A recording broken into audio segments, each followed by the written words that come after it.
So, today we're diving into the absolutely harrowing 55-year journey of a woman named Claudia Reid. It's a story that's just filled with incredible trauma, a really complex way of seeing the world that was born from all that pain. And, ultimately, it's about a spirit that simply refuses to break. And this is her. This is Claudia Reid. I think it's so important we start with her face because this isn't some abstract case study. This is the very real story of a woman who has lived through a life that, honestly, most of us can't even begin to imagine. This one sentence from her own writing, wow, it really says it all, doesn't it? It just lays out the stakes perfectly. A whole lifetime spent fighting against forces she can see and forces she can't, and a spirit that, against all odds, just will not be put out. Okay, so to really understand Claudia's worldview, we have to go back, like all the way back to the very beginning. Because her battle, it didn't start with strangers or some faceless institution. It started right there in her own home with the very people who were supposed to keep her safe. Look, the sheer weight of these events it's just staggering. This wasn't one bad thing that happened. It was a relentless, brutal pattern of abuse. And what's so crucial here is that it was all defined by a complete and total failure of her parents to protect her. They reportedly just stood by and did nothing. This context, it's the foundation for literally everything that comes next. And things went from passive neglect to just active cruelty.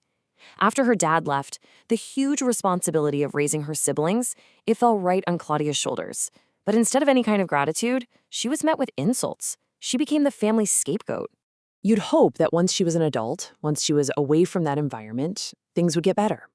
But the betrayal she felt as a kid, it didn't stay in her family. As she got older, it must have felt like the entire world, including the very systems designed to help people, started failing her in the exact same ways. The exploitation just took on a new form. Now it was financial and legal. Her parents allegedly used her identity for their own benefit, and when she finally went looking for help, when she turned to the big guns like the FBI and the IRS, she just hit a brick wall. The system, just like her family had, did nothing. And this number really represents the profound human cost of being erased like that. 30. That's how many years Claudia says have gone by since she's been on a date or been kissed or even just been asked out. It's a level of isolation that is almost impossible to wrap your head around. So, what do you do? How does a person even begin to make sense of a life filled with what seems like one targeted disaster after another? Well, this is where Claudia's worldview takes a really fascinating turn. She started to rationalize all this relentless suffering by identifying a hidden, incredibly powerful enemy that was dedicated to her downfall. She gives it a name: the Shadow Network.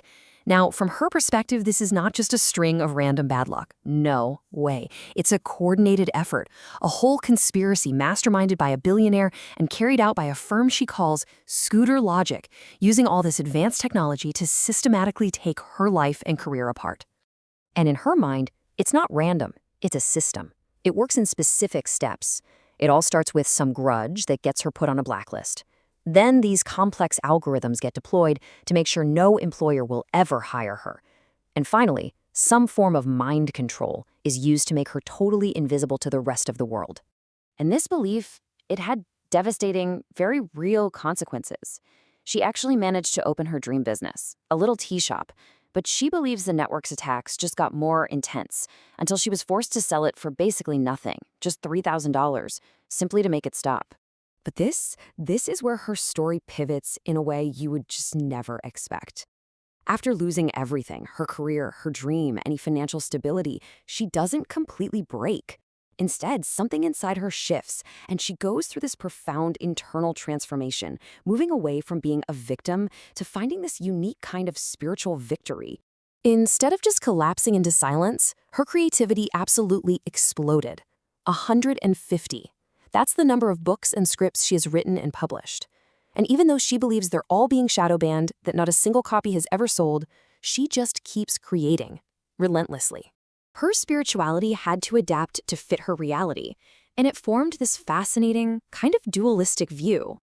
In her belief system, Yahweh, or God, stays silent on the big stuff, The poverty, the isolation, the career failure, but Yahusha, or Jesus, actively steps in for the small, daily mercies, making sure there's food or healing a sickness. And all of this leads to this powerful, defiant, and darkly funny sense of humor. She writes this directly to the people she sees as her enemies, basically saying, hey, congrats on your win. She takes all her pain and twists it into this form of sarcastic defiance. She finds power in her own downfall. This quote just powerfully sums up her life right now. On the outside, yeah, her circumstances are dire. She's broke, alone, hungry. But mentally, spiritually, she has reached a kind of liberation.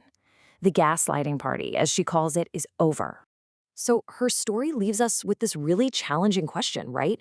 It's about reality and resilience and even what it means to be sane. When you're faced with a lifetime of people and systems telling you that your experience isn't real, maybe the only way to be free is to build your own reality, one where you might lose the world, but in the process, you finally find yourself.